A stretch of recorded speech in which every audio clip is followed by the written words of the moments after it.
Attends, je lui demande. Vincent, t'as rien mis pour le cadeau de Ben? C'est pas vrai! Mais tu veux mettre combien? 200 €? 200 €. Généreux. Merci Vincent. Non, non. En ce moment, jusqu'à 200 € offerts à l'inscription sur Parions Sport en ligne.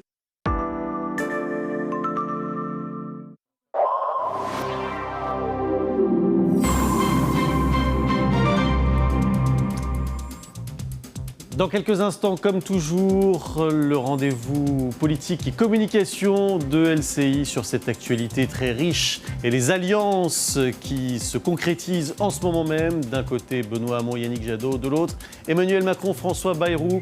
Ce sera juste après le journal. Il est complet et il est signé Julien Metz.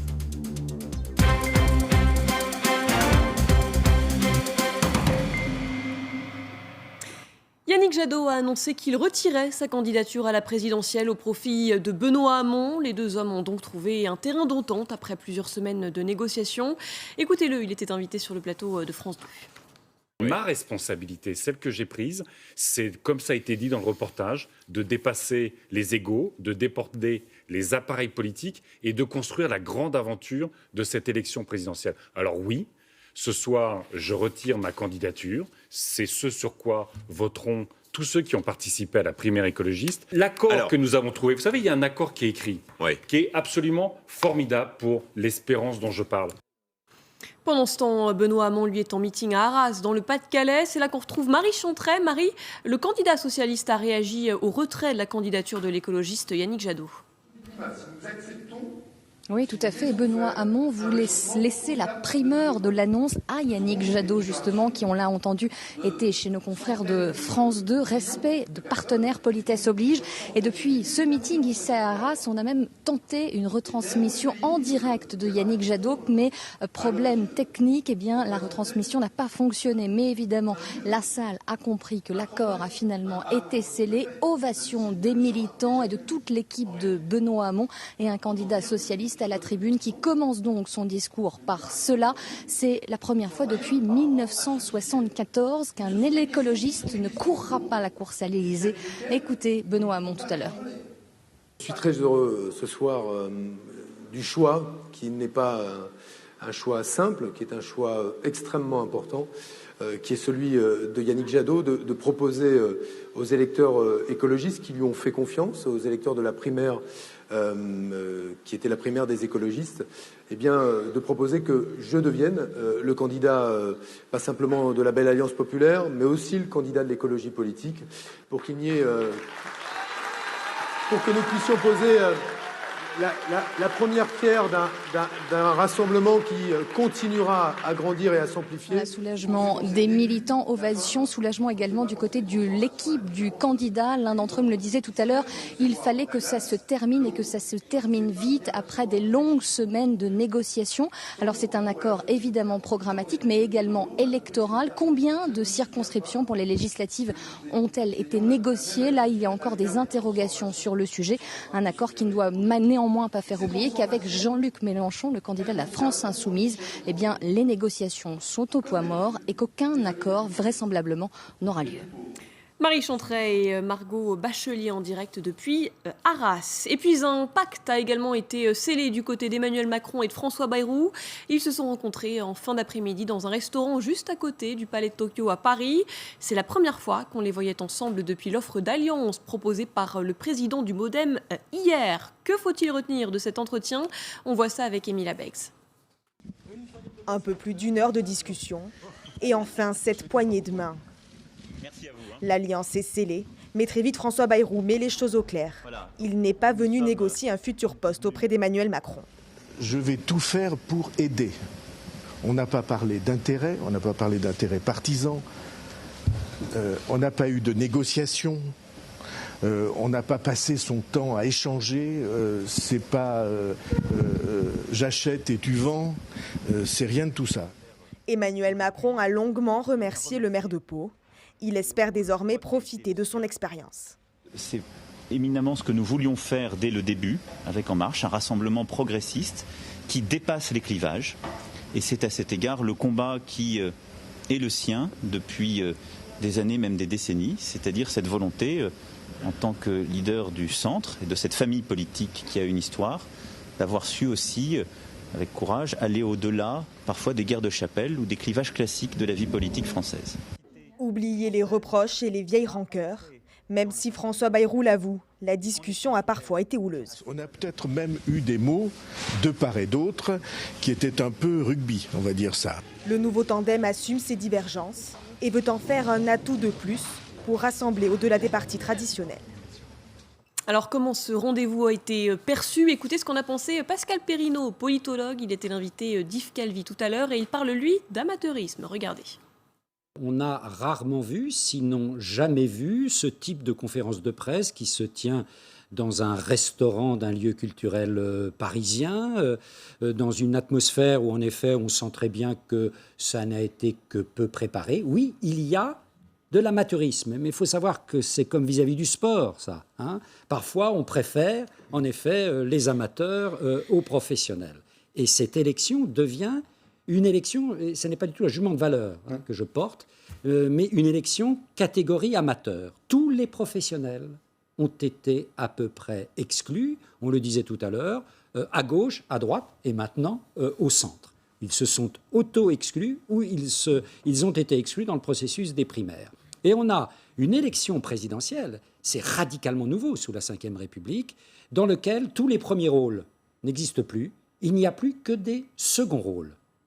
Emmanuel Macron qui chiffre son programme dans une interview à paraître demain dans Les Échos. Il annonce notamment un plan d'investissement public de 50 milliards d'euros pendant le quinquennat pour mettre en place un nouveau modèle de croissance.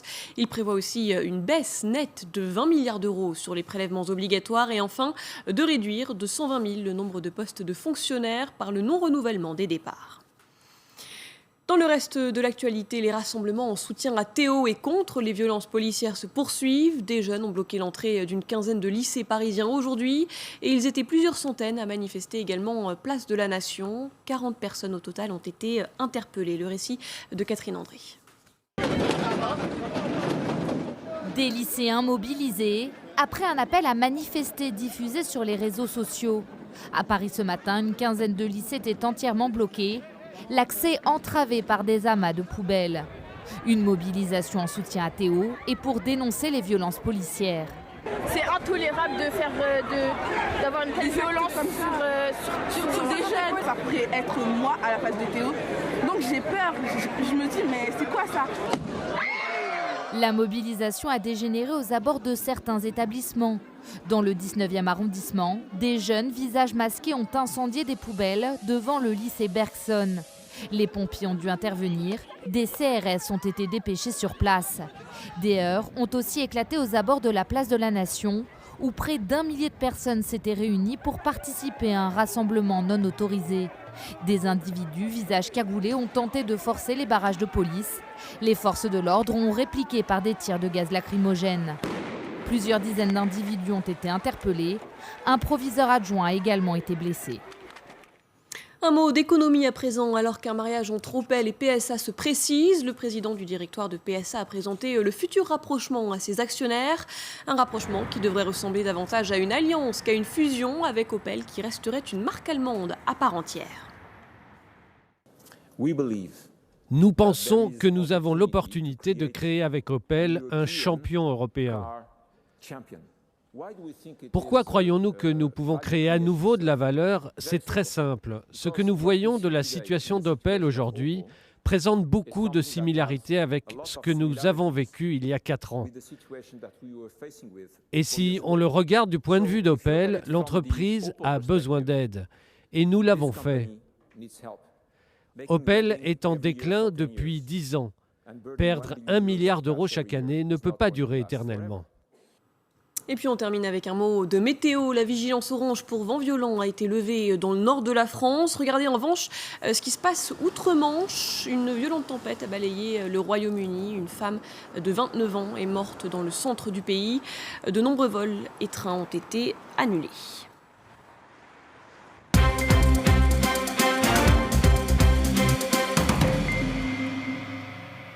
À suivre, Dominique Seux, rédacteur en chef des Échos. Il revient sur cette interview d'Emmanuel Macron dans le journal Demain, le candidat d'En Marche, qui chiffre son projet. À tout à l'heure. Regardez votre programme en toute sécurité avec Omiris. Omiris, aussi puissant que les All Blacks.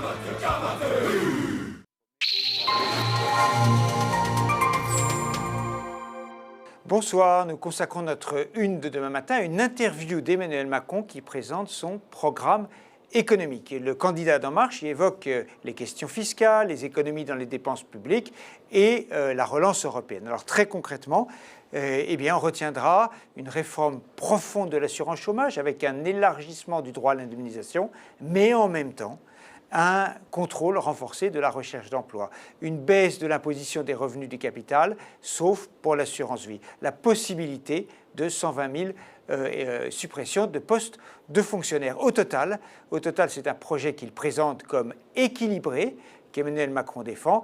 Ce n'est ni ce qu'il appelle la purge de François Fillon, ni ce qu'il appelle la négation du travail de Benoît Hamon. Avec Omiris, alarme et télésurveillance. Omiris, aussi puissant que les All Blacks.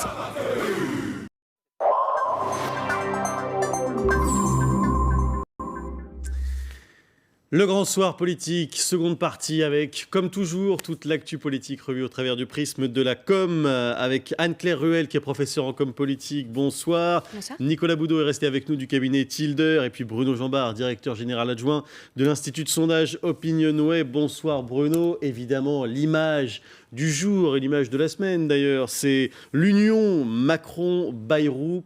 Ils se sont affichés tous les deux ensemble. Les bancs ont été publiés, comme on dit, après avoir scellé leur alliance, une poignée de main très symbolique entre les deux hommes, Emmanuel Macron et François Bayrou. Ils se sont ensuite exprimés lors d'une conférence de presse informelle. On les écoute.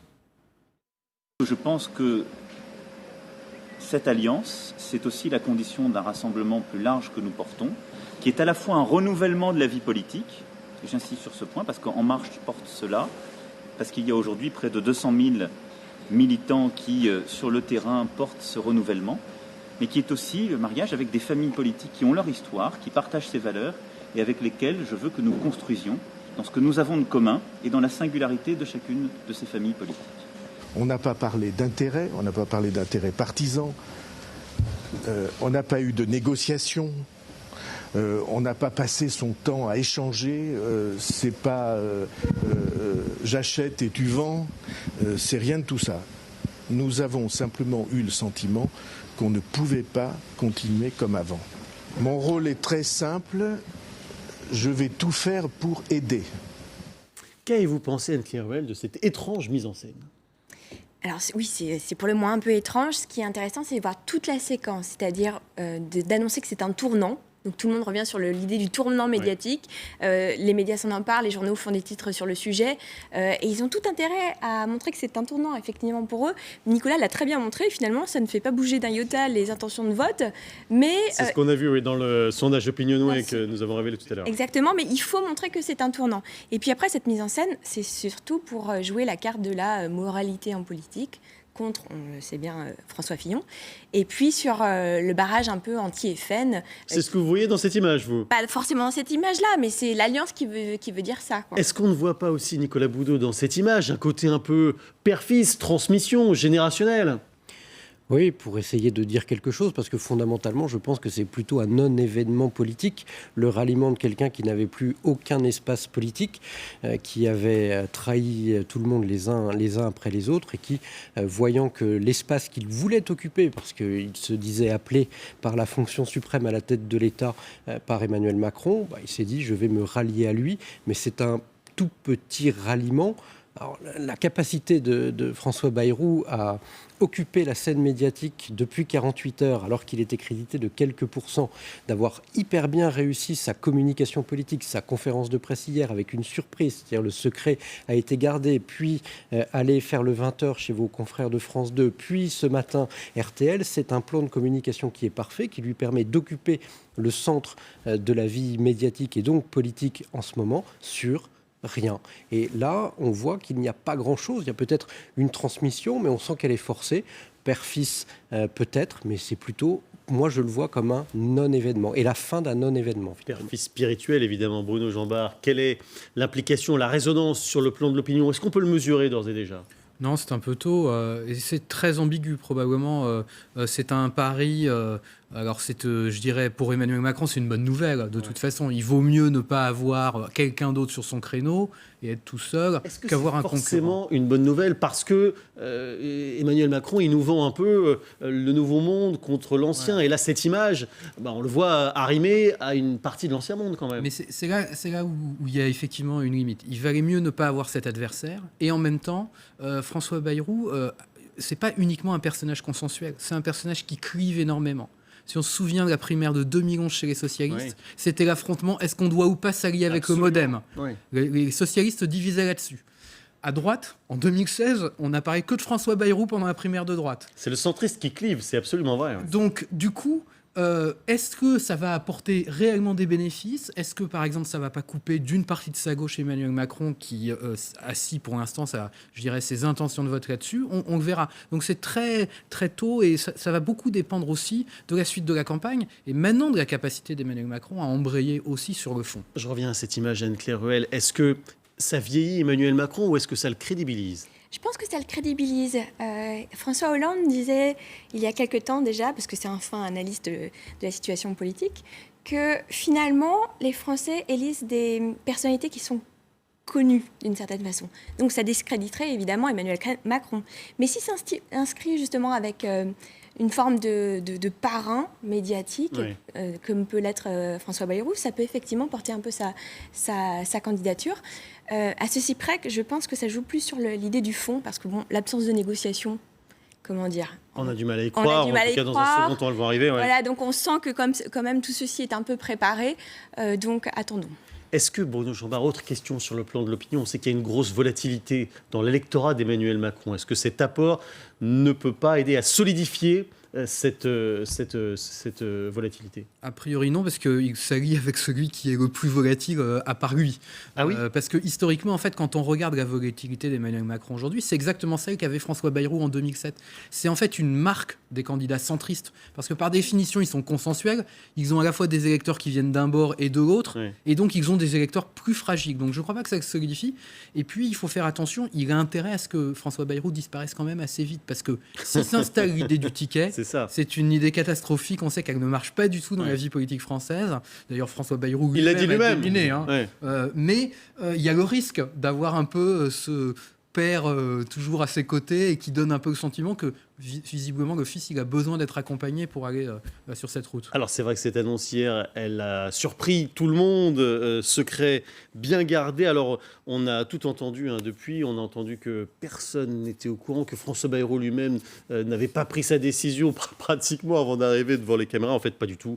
Le premier cercle était au courant, c'est ce que nous a raconté le secrétaire général du MoDem hier. Écoutez. Il y a quelques jours, il a pris sa décision. Il y a quelques jours qu'il avait pris sa décision. C'est une décision longuement réfléchie, longuement mûrie. Et il l'a annoncé surtout tout à l'heure, avant de vous l'annoncer, de l'annoncer à la presse en milieu d'après-midi. Il l'a annoncé au bureau exécutif. Il a dit quelle était sa décision et pourquoi il prenait la décision, comme il vient de le redire là. On a voulu s'arrêter sur ce point, Nicolas Boudot, parce que de nos jours, le seul fait de réussir à garder un secret comme ça, c'est un exploit de communication. Oui. Depuis Victor Hugo, on le sait, rien ne pèse tant qu'un secret. Mais, et c'était même La Fontaine, ça. Mais peu importe, finalement, on s'en moque. Peut-être que s'ils ont réussi à garder le secret, c'est que fondamentalement, celles et ceux qui auraient pu discloser le secret en question, les journalistes politiques probablement, ou les communicants, s'en moquent fondamentalement et complètement de l'affaire de François Bayrou et de son choix. Parce qu'il ne pesait pas grand-chose.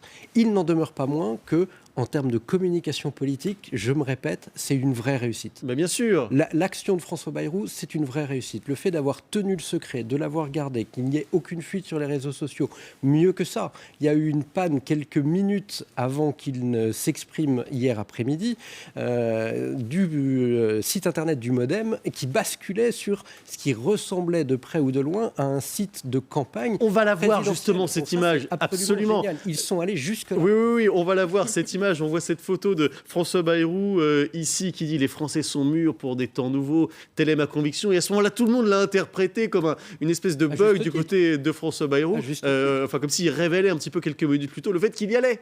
Surtout avec marqué « Suivez la campagne en dessous ». Exactement. Oui. Non, mais à juste titre, donc c'était absolument génial. Soit c'est un bug qui est parfaitement bien tombé, je ne crois pas. Je pense que jusqu'au bout, ils ont voulu ménager le secret. C'est une forme d'opération de déviation de l'opinion publique. Non, c'est hyper... Non, là, sur la communication, c'est hyper bien vu. C'est une forme de blast de communication, Anne-Claire Ruel, parce que comme on a été un peu pris par surprise, du coup, ça a démultiplié l'effet de cette annonce. Effectivement, et puis tous les journalistes ont été obligés de se dédire, donc, parce que tout le monde a été de son pronostic, ira pas, c'est quand même un vieux routier de la campagne présidentielle. Oui.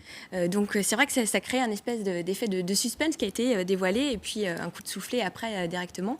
C'est intéressant si effectivement, je vous rejoins, s'il disparaît, peu de temps après, parce que de toute façon... C'est pas son genre. Hein. Macron ne lui laissera pas trop, à mon avis, d'espace, mais c'est pas son genre, donc on va voir comment ça va se passer pour la suite. Et s'il arrive à faire ça, pour Macron, c'est du pain béni. En tout cas, il a répondu dans l'heure qui a suivi sur Twitter directement, Emmanuel Macron, en disant qu'il acceptait les conditions posées par François Bayrou pour cette alliance. Ça a permis au passage, Bruno Jambard, on le voit ici, ce tweet, à Emmanuel Macron, de sortir de ce faux plat plutôt descendant sur lequel il se trouvait depuis quelques jours, et ça commençait à se ressentir dans l'opinion, ça. Oui, il y avait un vrai danger pour lui. Il avait une très mauvaise semaine passée. Il avait des enquêtes qui commençaient à se dégrader depuis plusieurs jours. Et si en plus il y avait la candidature de Bayrou, ça faisait vraiment une séquence extrêmement mauvaise. Donc là, c'est vraiment, je dirais, le bon événement au bon moment. Maintenant... je dirais aussi qu'on rentre dans le dur et qu'on voit bien que depuis une dizaine de jours, c'est en train de changer le climat de l'opinion, le climat de la campagne, le climat même médiatique autour de la campagne. On n'est plus à fond sur l'affaire Fillon, on revient sur les sujets de fond. Ça veut dire qu'il y a cette pression de l'élection qui s'approche, qu'on va y aller, qu'on va débattre de tout ça. Et là, on rentre dans une problématique toujours compliquée pour les candidats centraux.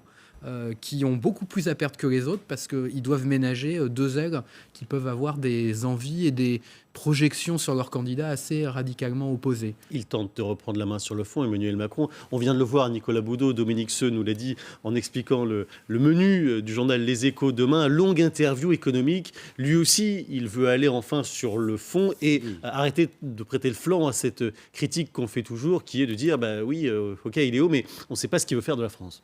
Oui, je suis d'accord avec Bruno. Macron était dans la situation, vous savez, de l'hypnotiseur qui vient de claquer dans ses doigts et on se rend compte qu'on vient d'être trompé. Et donc là, le fait de venir enfin, vous l'avez dit, sur le fond, avec un programme économique chiffré, précis, ça lance fondamentalement et finalement le débat sur le fond. C'était le dernier avec peut-être Benoît Hamon à ne pas avoir encore dévoilé son programme. C'est en partie chose faite à partir de demain. Oui, M. Benoît Hamon, il avait dévoilé pas mal de choses déjà dans la primaire. Au moment de la primaire, mais on sait qu'avec la venue de Yannick Jadot dans son équipe et puis les tractations qu'il a tentées avec Mélenchon, il avait mis un petit peu en stand-by son programme. Là, on sait que pour les trois principaux candidats et Marine Le Pen, les programmes vont être débattus. On vient sur le fond. Il était temps. On est à 2 mois jour pour jour du premier tour. Aucun thème de campagne n'a encore émergé. C'est le moment où l'opinion publique doit ressentir ce que les candidats pensent et ça va finir par cristalliser la campagne sur un candidat ou un autre. Et c'est toujours bien qu'il y ait des débats sur le fond plutôt que des crises d'ego ou des crises judiciaires. Bien sûr, mais on dit toujours, Bruno Jambard, qu'on ne sort de l'ambiguïté qu'à son détriment. Oui, c'est la difficulté. Comment vont réagir les 50 ou 60% d'électeurs de gauche qui sont aujourd'hui l'électorat d'Emmanuel Macron et qui vont entendre qu'on va supprimer 120 000 postes de fonctionnaires, comme visiblement il l'annonce dans les Échos. Ça va être là, je dirais, un moment absolument clé, à la fois dans sa capacité à convaincre et à mettre une trace sur son projet. Il faut que, à l'issue de cette séquence, les Français se disent, voilà, si Emmanuel Macron est élu, voilà les 2-3 choses dont je pense qui seront la marque de son quinquennat. Oui. Il faut qu'il laisse cette trace et en même temps, en laissant cette trace, il faut qu'il réponde à toutes ces attentes qui, pour le moment, sont assez ambiguës dans son électorat, sans perdre un côté ou l'autre. Ça n'est pas simple. On a vu que beaucoup de candidats ont échoué sur ce créneau-là. Mais peut-être que finalement 2017 qui ne Qui ne ressemble à rien d'autre, aucune autre campagne ce sera va encore prouver sa l'occasion de singularité. Absolument. Comme toujours, continuez, vous restez avec nous. On se retrouve juste après le rappel de l'essentiel de l'actu avec Julie Hamet.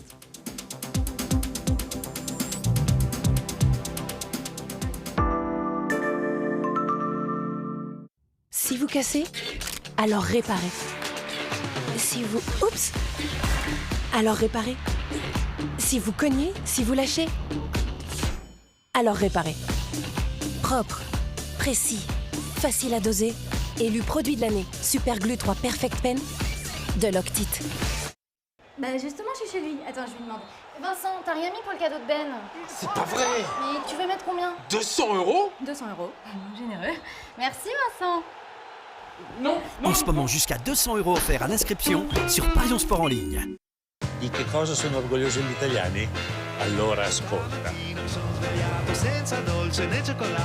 Il mare e le ragazze.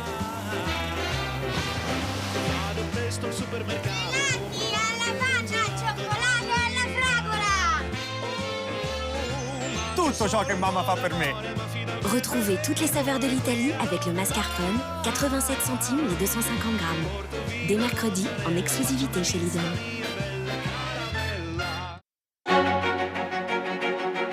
L'homme est la plus imbattable des machines. Découvrez la suite sur carmignac.com. Ok, merci Chloé. Chloé, c'est ta petite amie? Mais non, c'est la directrice de mon crédit mutuel. Oh bah depuis quand vous souriez après l'appel du bancaire, qui plus est, directrice. Le crédit mutuel, c'est une banque différente. Différente, hein. Je fais partie des gens qui ont été élus pour représenter les clients. On échange régulièrement avec le directeur ou la directrice et on avance main dans la main, banquier, client sociétaire. Main dans la main. Papa. Crédit Mutuel, une banque qui appartient à ses clients, ça change tout. Le Crédit Mutuel souhaite de bonnes assemblées générales à ses 7,7 millions de clients sociétaires. You wake up one day in the middle of life and say, huh? I've arrived. There is no use planning for a future, which when you get to it and it becomes a present, you won't be there. You can't live at all unless you can live fully now.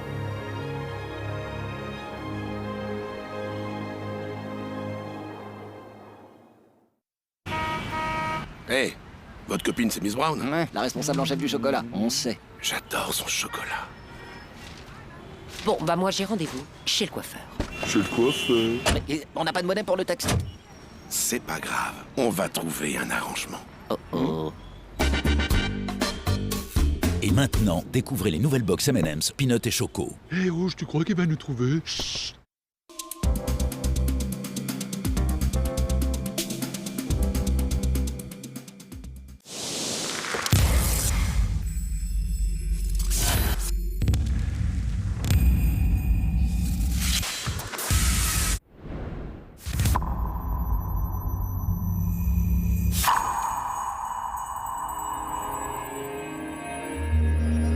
Pour ce qui fait sa force, et aujourd'hui pour son ouverture à tous, j'ai choisi MGEN.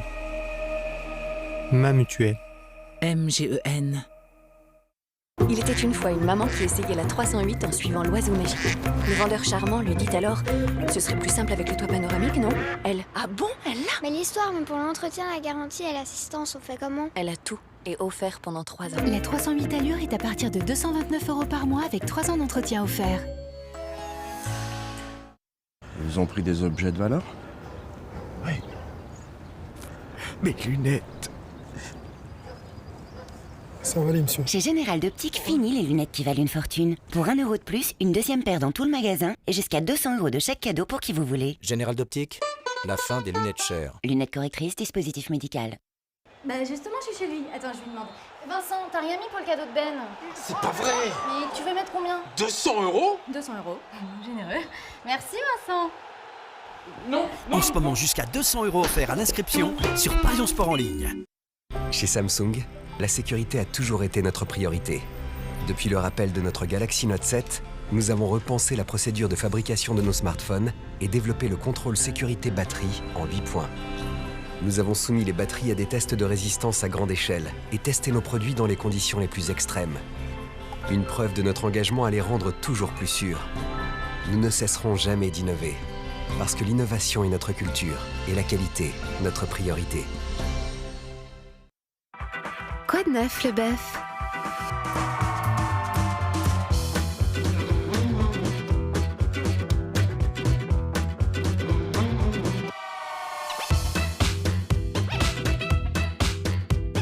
Rapide à préparer, savoureux à déguster, le bœuf.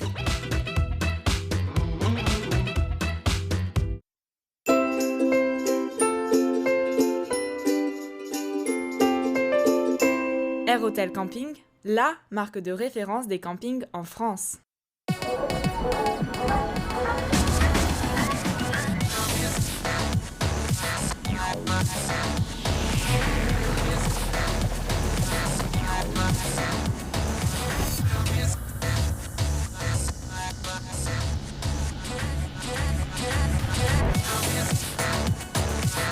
Classe C, Berlino Break, à partir de 399 € par mois, sans apport, entretien inclus. Mercedes-Benz, the best or nothing. L'essentiel de l'info, Julia Metz.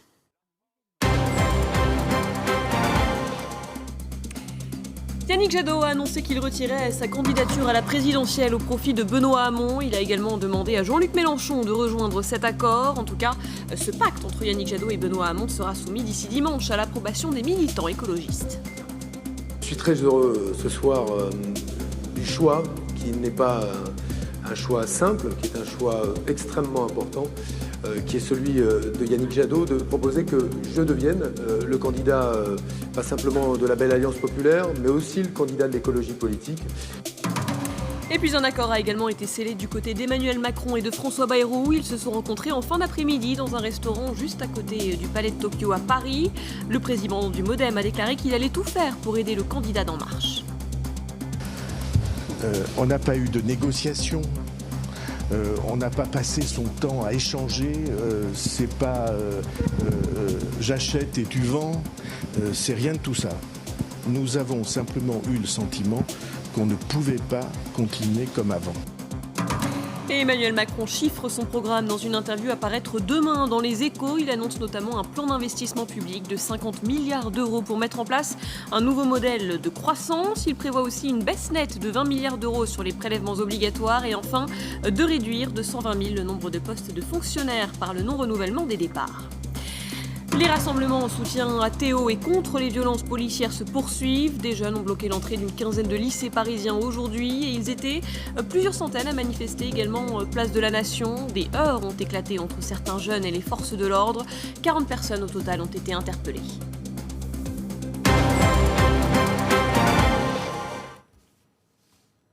Et comme toujours, se poursuit avec nos invités Anne-Claire Ruel, Nicolas Boudot et Bruno Jambard. On a beaucoup parlé de l'alliance entre Emmanuel Macron et François Bayrou. C'était vraiment l'image de com du jour. Mais il y a une autre alliance qui traînait un petit peu depuis pas mal de temps, mais qui s'est concrétisée aujourd'hui. C'est l'alliance entre Benoît Hamon et Yannick Jadot. On vient de le voir, le vainqueur de la primaire des écolos, qui rejoint donc le vainqueur de la primaire des socialistes. Là, il n'y avait pas beaucoup de suspense, mais quand même, Yannick Jadot l'a confirmé. C'était tout à l'heure dans le 20h de France 2. Écoutez. Ma responsabilité, celle que j'ai prise, c'est, comme ça a été dit dans le reportage, de dépasser les égos, de déporter les appareils politiques et de construire la grande aventure de cette élection présidentielle. Alors oui, ce soir, je retire ma candidature. C'est ce sur quoi voteront tous ceux qui ont participé à la primaire écologiste. L'accord que nous avons trouvé, vous savez, il y a un accord qui est écrit, qui est absolument formidable pour l'espérance dont je parle.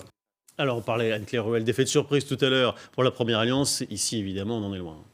On est loin de l'effet de surprise, mais c'est pas à prendre à la légère parce que les écologistes avaient toujours un candidat et c'est la première fois qu'un candidat renonce à faire campagne. Donc c'est depuis Dumont, voilà, il y avait toujours cette stratégie de porter un candidat.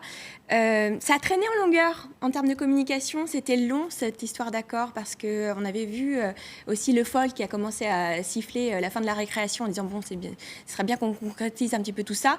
En termes de timing, il fallait que ça arrive maintenant, il fallait que ça arrive juste après l'accord Bayrou, évidemment, avec Macron. Le timing est respecté, les choses sont faites.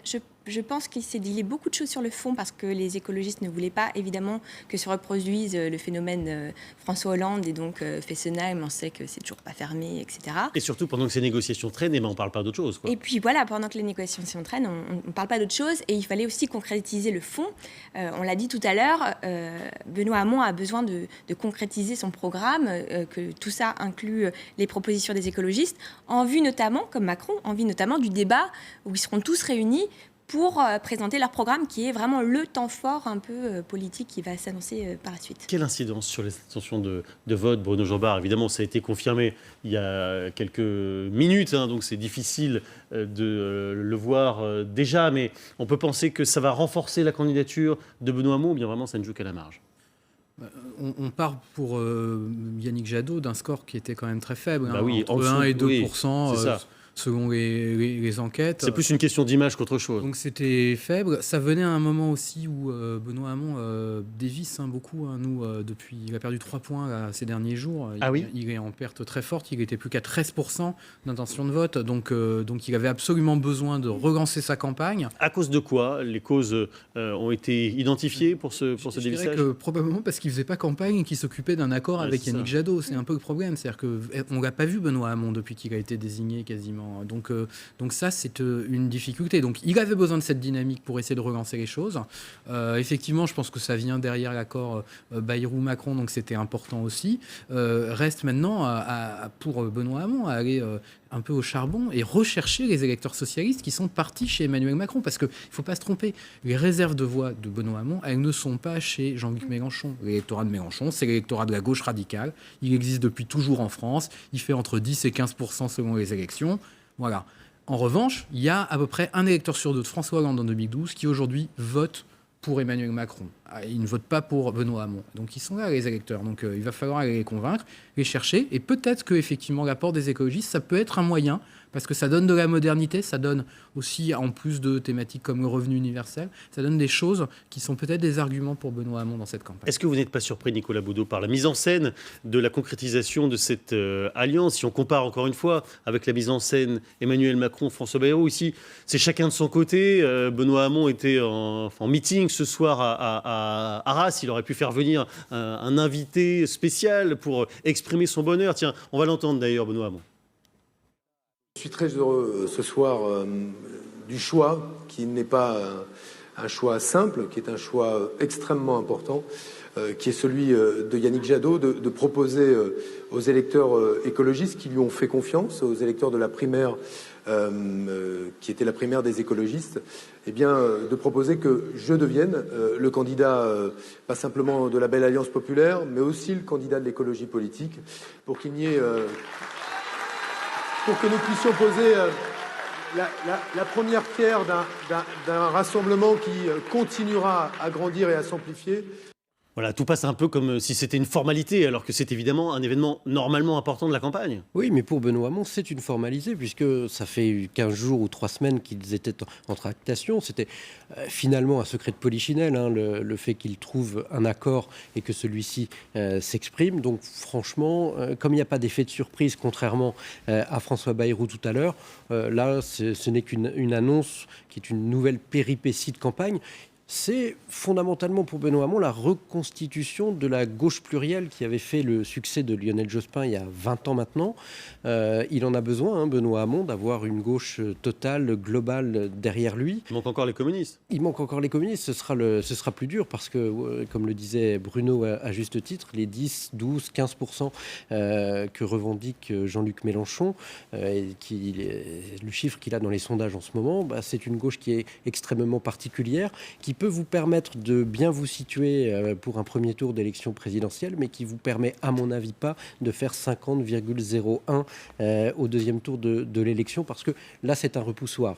Et c'est toute la difficulté de Benoît Hamon de trouver franchement la bonne équation entre les écologistes d'une part, le centre-gauche d'autre part, mais aussi avec le renfort d'une partie de la gauche radicale pour espérer arriver au second tour de l'élection présidentielle. C'était le premier élément de la tractation et le plus facile avec Yannick Jadot. Franchement, c'est maintenant que le dur commence pour lui. Il n'en est pas encore, et on est à 2 mois de l'élection, il n'en est pas encore à pouvoir dévoiler son programme et à assurer l'ensemble de son équipe. Quel conseil, Anne-Claire Ruel, vous pourriez lui donner pour qu'au moins en termes d'affichage, en termes de communication, il puisse donner des signaux selon lesquels il s'adresse désormais non plus à son camp, et il ne semble pas vouloir surfer sur la magie de la primaire pour lui, mais que maintenant il passe à l'échelon supérieur et qu'il s'adresse à l'ensemble du pays?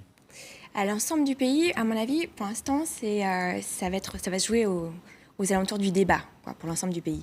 Pour l'instant, on le voit, ça reste encore très centré sur son camp. Donc encore pendant comme ça 3 semaines. Là, on voit la position de Christiane Taubira qui s'exprime contre Macron. Donc c'est aussi un signe très fort donné à la gauche et à la gauche de la gauche. Et cette légitimité-là, il l'a déjà.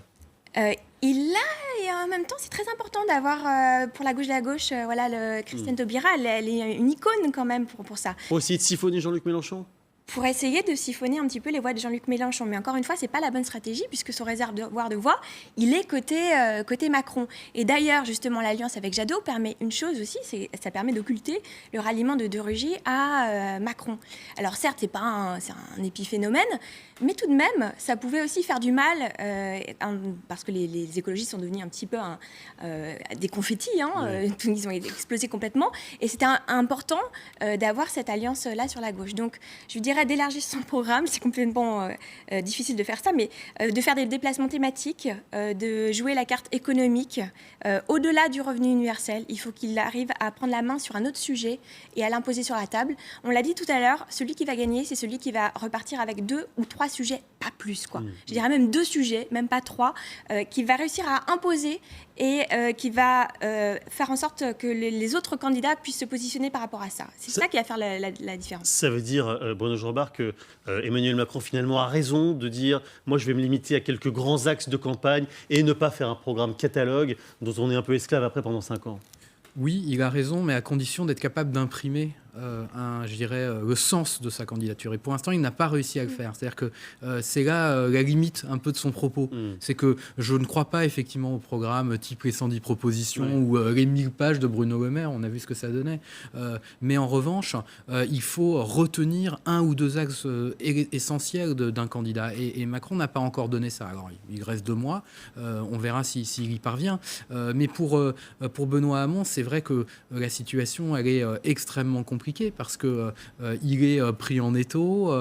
Et puis, il faut quand même rappeler une chose. On demande à un candidat qui s'est opposé au quinquennat sortant d'être le candidat du quinquennat sortant. Et ça, c'est évidemment une situation que les socialistes n'ont pas mesurée au moment de la primaire, mais qui, à mon avis, est absolument indéniable. Et donc, ils vont être confrontés en permanence à cette difficulté.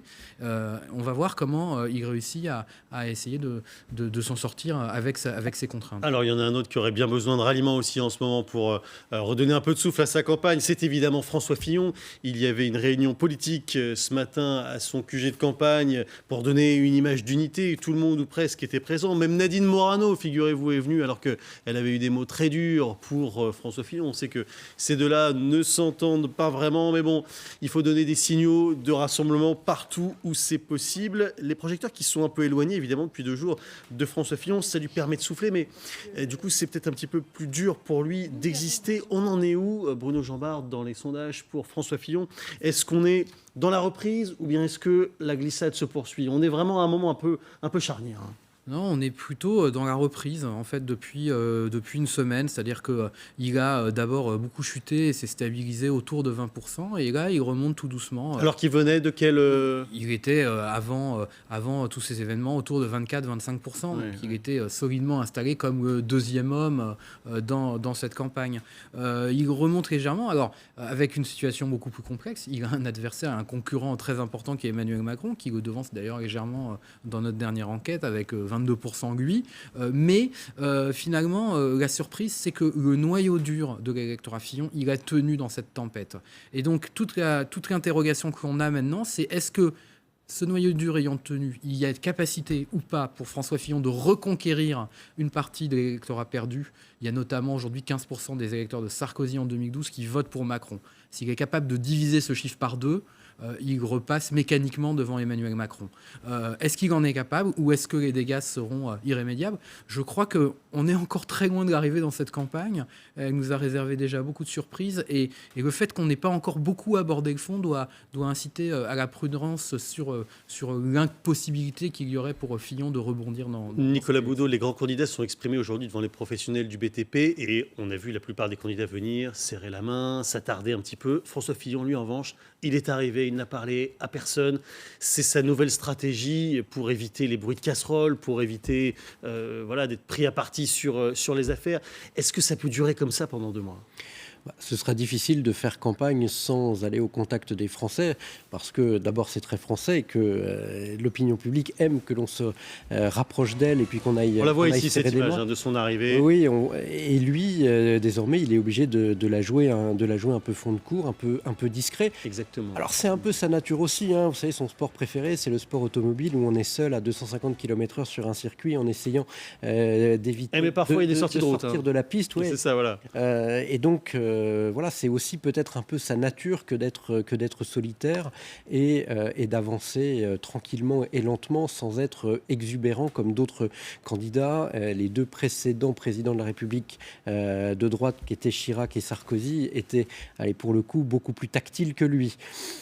Maintenant, je rejoins Bruno, il y a quand même un socle de droite qui n'a pas bougé, mais il est absolument impératif que François Fillon retrouve un chemin de communication beaucoup plus classique pour un candidat, qu'il vienne sur les sujets de fond et puis qu'il réussisse à éviter justement les quelques militants, 10, 15, 20 de l'extrême gauche qui tentent avec des bruits de casserole de l'empêcher d'aller et venir et finalement de faire campagne. La parade, dans ces cas-là, c'est d'avoir des journalistes embarqués avec soi, de partir d'un point A pour aller à un point B sans exactement dire où on va. Ça permet de faire une campagne peut-être à bas bruit, mais plus efficace, sans que les images des télévisions du soir ne relatent à chaque fois les 10, 15 personnes qui jouent du tam-tam sur des casseroles à votre passage. Je ne sais pas si vous avez eu le temps de lire Paris Match, mais c'est Pénélope Fillon qui est en couverture de Paris Match. Et à l'intérieur de Match, il y a cette phrase de François Fillon qui dit Pénélope Fillon, elle est prête à parler, mais pour l'instant, je ne suis pas pour. C'est ce qu'il a expliqué au magazine le 16 février. C'est à moi de monter en première ligne. Anne-Claire Ruel, est-ce qu'elle doit s'exprimer ou pas ? J'ai pour le coup rien compris à la séquence Paris Match. Oui, c'est un peu étrange. C'est très étrange parce qu'on a l'impression qu'il veut en sortir et puis voilà. Et oui, voilà. Donc en plus, il y a une grande papesse de la communication qui est Anne Méo qui est aux manettes derrière tout ça. Donc ça lui ressemble peu. On a donc Pénélope Fillon qui veut s'exprimer mais ne s'exprime pas avec l'argument de Fillon qui est de protéger sa femme et de monter en première ligne. D'un autre côté, c'est un peu un argument un peu sexiste aussi quand même, parce que bon, si à la limite elle veut s'exprimer, oui, c'est vrai, ouais. Qu'elle s'exprime. C'est très étrange cette histoire. Alors je sais pas si c'est juste pour de l'affichage. Vous savez que Paris Match, ça n'est pas juste lu, c'est aussi placardé partout et tout le monde s'en sert comme stratégie de print. En fait, c'est de l'affichage un peu partout sur les kiosques de France et de Navarre. Mais moi, ça m'a un petit peu déconcertée. Je ne sais pas ce que vous en pensez, mais... Nicolas Boudot, votre avis là-dessus ? Quand on est en couve de Paris Match et qu'on ne s'exprime pas à l'intérieur, c'est qu'on est mort, hein, d'habitude. Donc, non, là, c'est une stratégie de communication, pour le coup, assez ratée et complètement incompréhensible. Et pour répondre comme Anne-Claire, moi je ne pense pas qu'il faille qu'elle s'exprime dans les jours qui viennent. Le Pénélope Gate est un accident de campagne qui est en train d'être dépassé. Bruno l'a dit, donc ça ne sert à rien de remettre dessous dans le jukebox pour en reprendre une louche. Donc il faut que Madame Fillon, là pour le coup, elle fasse profil bas. C'est son mari qui est candidat. Elle sera éventuellement première dame, mais qu'elle n'en fasse pas plus que ça. Et là, faire la couverture de Paris Match, non, vraiment, et pour ne pas parler à l'intérieur, c'est incompréhensible. Pendant ce temps, François Hollande, lui, fait des selfies, figurez-vous. C'était lors du dîner du CRIF, enfin, faisait des selfies, c'est une façon de parler. Il a fait la bise à Benoît Hamon ici, tiens, la bise aussi à Emmanuel Macron. Regardez cette accolade entre les deux hommes, voilà, en zoom, la main sur l'épaule, tout va bien. C'est la première fois qu'ils se retrouvaient, en tout cas publiquement, depuis le départ de Emmanuel Macron. Il y a aussi eu donc un selfie entre Emmanuel Macron et Benoît Hamon, les deux rivaux à gauche. Alors figurez-vous qu'il y a eu sur le site de l'Élysée un certain nombre de clichés de cette soirée qui ont été publiés et un seul cliché, le voici le selfie, un seul cliché de François Hollande avec les candidats, celui où on le voit avec Benoît Hamon. Donc il semble prendre parti pour le candidat officiel, si j'ose dire, du Parti socialiste. Est-ce que c'est, s'il vous plaît, Bruno Jambard, une bonne nouvelle pour lui, pour Benoît Hamon, que ce soutien affiché de François Hollande, ou bien est-ce qu'il aurait préféré finalement s'en affranchir ? Je pense que personne n'a vraiment envie de soutien de François Hollande dans cette campagne. Ça sent le baiser de la mort ou pas ? Alors, ça sent pas le baiser de la mort non plus, parce que je pense que Benoît Hamon a suffisamment marqué sa distance avec le quinquennat sortant pour ne pas être touché par cela. Mais on voit bien que l'ambiguïté finalement dans laquelle est François Hollande, c'est-à-dire que on sent bien que tout porterait à aller vers Emmanuel Macron. Emmanuel Macron veut faire un peu ce que Hollande n'a pas complètement réussi à faire parce que sa majorité l'en a empêché. Et en même temps, il ne peut pas donner l'estocade à son parti. Donc il est un peu coincé. Et du coup, peut-être que ce rapprochement avec Benoît Hamon est un peu étrange, mais il sonne relativement faux des deux côtés, d'un certain point de vue. Allez, merci beaucoup. Comme toujours, c'est terminé. On se retrouve dès lundi pour le grand soir. Tout de suite, un journal complet, Julia May.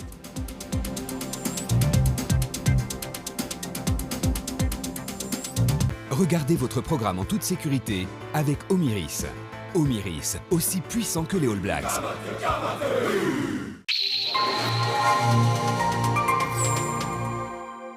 Bonsoir, nous consacrons notre une de demain matin à une interview d'Emmanuel Macron qui présente son programme économique. Et le candidat d'En Marche y évoque les questions fiscales, les économies dans les dépenses publiques et la relance européenne. Alors très concrètement, on retiendra une réforme profonde de l'assurance chômage avec un élargissement du droit à l'indemnisation, mais en même temps, un contrôle renforcé de la recherche d'emploi, une baisse de l'imposition des revenus du capital, sauf pour l'assurance vie, la possibilité de 120 000 suppressions de postes de fonctionnaires. Au total, c'est un projet qu'il présente comme équilibré, qu'Emmanuel Macron défend.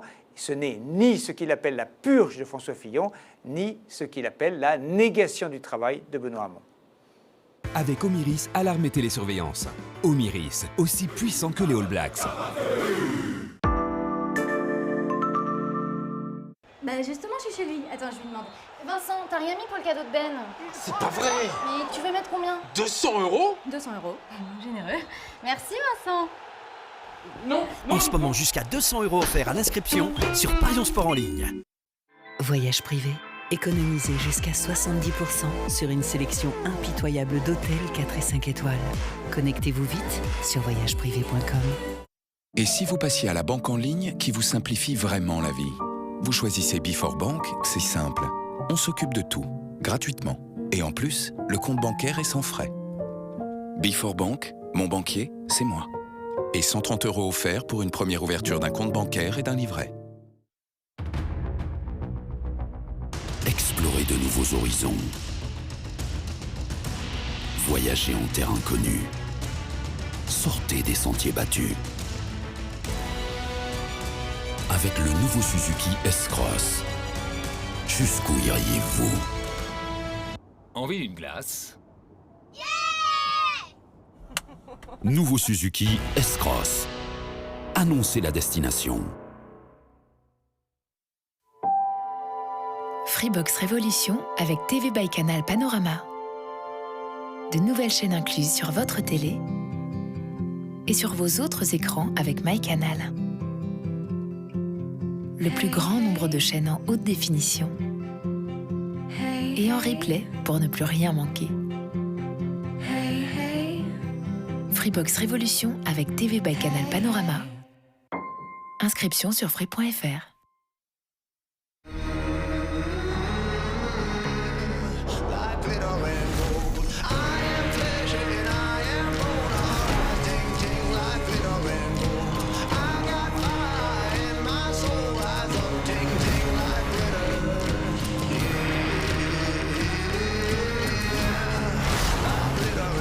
vie est faite d'opportunités. Nouvelle gamme Renault. La vie avec passion. Réservez votre essai sur Renault.fr. Aujourd'hui, on se parle de n'importe où d'un. On se rencontre en un et on se donne rendez-vous d'un. Il était temps de pouvoir également trouver un job d'un simple. Corner Job est l'application mobile pour trouver un emploi en moins de 24 heures dans la restauration, le commerce, les services et bien d'autres secteurs. Corner Job, vous commencez demain. Téléchargez l'appli. L'homme est la plus imbattable des machines. Découvrez la suite sur carmignac.com.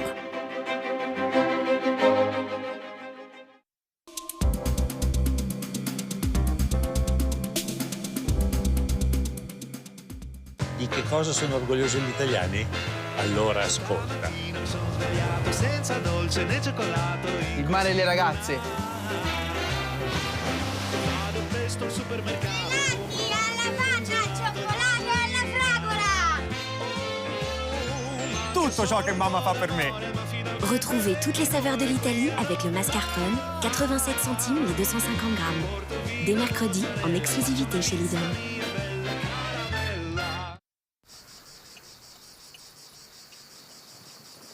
T'auras pas le temps. Bien sûr que si, j'aurai le temps. T'auras pas le temps. Si. Je te l'avais dit. Avec l'Olivier Assurance Auto, votre dépanneuse arrive en moins de 45 minutes. Eh oui.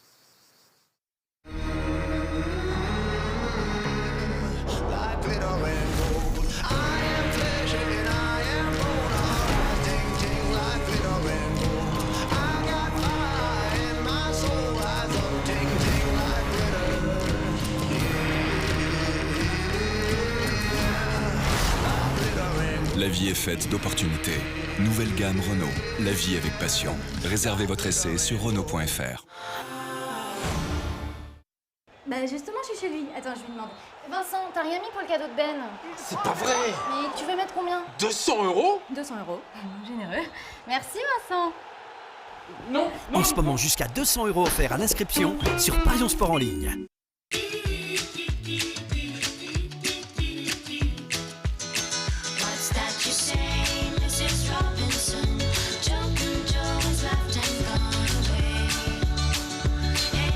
Vous avez remarqué comme c'est gênant de ne pas pouvoir s'exprimer.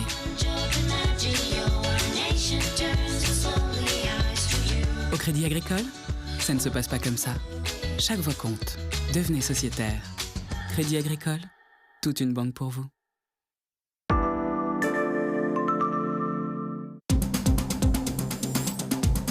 Les décisions politiques, le chômage, la croissance, la marge des entreprises, les marchés financiers, tous les jours, l'économie est à la une de l'actu. Pour vous, les meilleurs experts refont le match de la semaine. L'écho décrypté, analysé par les économistes vedettes, c'est sur LCI. Retrouvez toutes vos infos sur l'appli LCI. Regardez votre programme en toute sécurité avec Omiris. Omiris, aussi puissant que les All Blacks. Bonjour, bonjour. Bienvenue. Bonjour, bonjour. Bienvenue. La météo avec CIC et vous. CIC, construisons dans un monde qui bouge.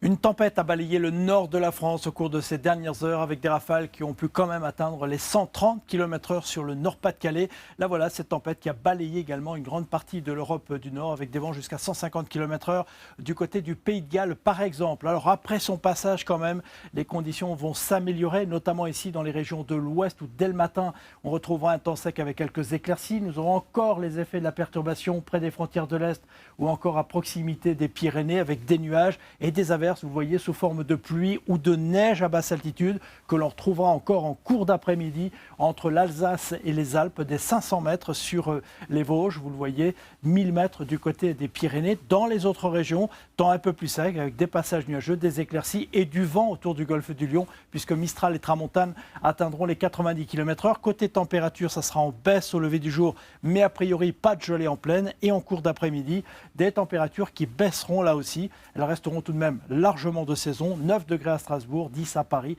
12 à Bordeaux et on ira jusqu'à 17 degrés à Nice ou encore en Corse. Allez, regardez maintenant la suite avec tout d'abord la journée de samedi où on aura, ça tombe bien, c'est pour le week-end, une belle amélioration avec un temps sec et ensoleillé quasiment partout, un peu plus de nuages dans le nord-ouest. Dimanche, même chose dans l'est et le sud, toujours du soleil avec une certaine douceur l'après-midi. En revanche, arrivée des nuages et de quelques pluies dans le nord-ouest, surtout en cours d'après-midi. Une perturbation plus active abordera la moitié nord lundi, avec toujours des températures relativement douces.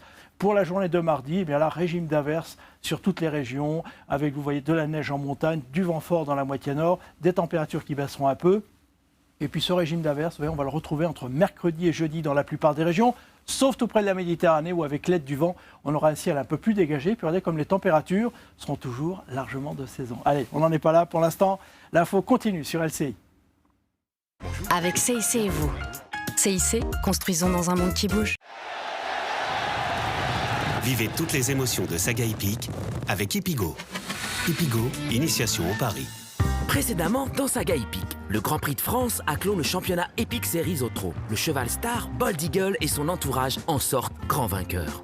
Bienvenue dans Saga Hippique, la série qui vous emmène au